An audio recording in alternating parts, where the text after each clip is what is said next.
Chapter 13. "It's so very kind of you to have asked me to tea," said Miss Marple to Emma Crackenthorpe. Looking like a picture of a sweet old lady, she smiled round her. At Harold in his dark suit, at Alfred handing her sandwiches, at Cedric standing by the fireplace wearing a very old jacket. "We are pleased that you could come," said Emma politely. This wasn't really true. When she had said to her brothers, "Oh, I told Miss Islesbarrow that she could bring her aunt to tea today," they had not been pleased. "Tell her not to come," said Harold. "We've still got a lot to talk about and don't want strangers here." "Let her have tea in the kitchen with the girl," said Alfred. "Oh, let her come," said Cedric. "We can ask her about the wonderful Lucy. I'm not sure that I trust her. She's much too clever." "She's quite genuine. I've made inquiries about her," said Harold, then added, "Emma, you must have been mad telling the police that the dead woman might be Edmund's French wife. It will make them think that one of us killed her." "I told her not to," said Cedric. "Then Dr. Quimper encouraged her to tell them.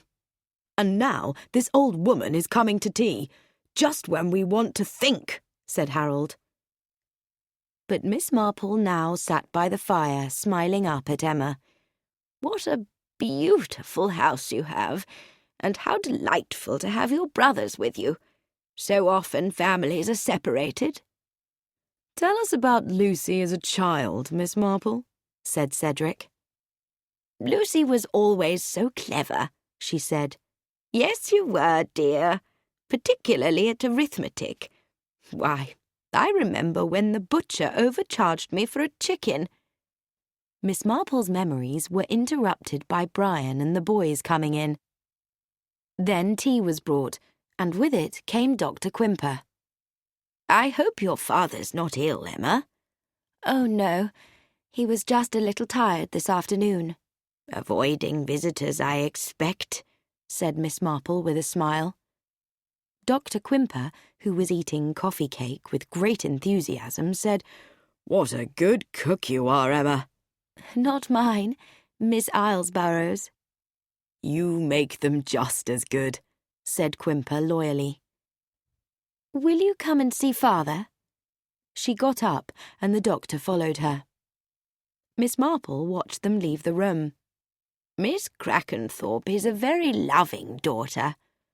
"I can't imagine why," said Cedric. "Father cares about her very much," said Harold quickly. "Well, he knows that Emma will always take care of him. She'll never get married." Miss Marple's eyes widened. "Really? I think that Miss Crackenthorpe will probably marry late in life, and successfully." "That's not very likely living here," said Cedric. "She never meets anybody she could marry." Miss Marple's eyes widened even more. "There are always vicars and doctors." She looked at each of them, and it was clear that what she had suggested did not please them. She stood up. "So kind of you to invite me. I've been wondering just what your home was like, so that I can imagine dear Lucy working here." Lucy took Miss Marple home. On her way back, a figure stepped out of the darkness and stood into the light from the car just as she was turning into the back lane. He held up his hand, and Lucy recognized Alfred Crackenthorpe. "That's better," he said as he got in. "Rutherford Hall is so dull. I thought I'd like a nice walk, but it's cold. How do you manage staying here, Lucy? You don't mind if I call you Lucy, do you?" "Not at all. I don't find it dull."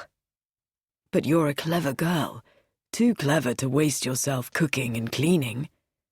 "Thank you, but I prefer cooking and cleaning to office work." "But you could do something much more exciting." "Like what?" "Well, I could use you in my business." His hand touched her arm. You're a very beautiful girl. I'd like you as a partner. Thank you. Lucy drove the car into the yard and stopped. You mean no, but think about it. I'll get some money quite soon. My father can't live forever. What about it, Lucy? What are the terms? Marriage, if you like. Oh! She laughed and opened the car door. This is no time for romance. There's dinner to think about. They entered the house, and Lucy hurried to the kitchen. After dinner, she came out into the hall to find Harold Crackenthorpe waiting for her. Miss Islesborough, can I speak to you about something? He opened the door of the sitting room, and she followed him in. I shall be leaving early in the morning, but I want to tell you that I feel you are too good to be working here. Do you? I don't. Well, he can't ask me to marry him, thought Lucy. He's got a wife already. When you have finished here, come and see me in London.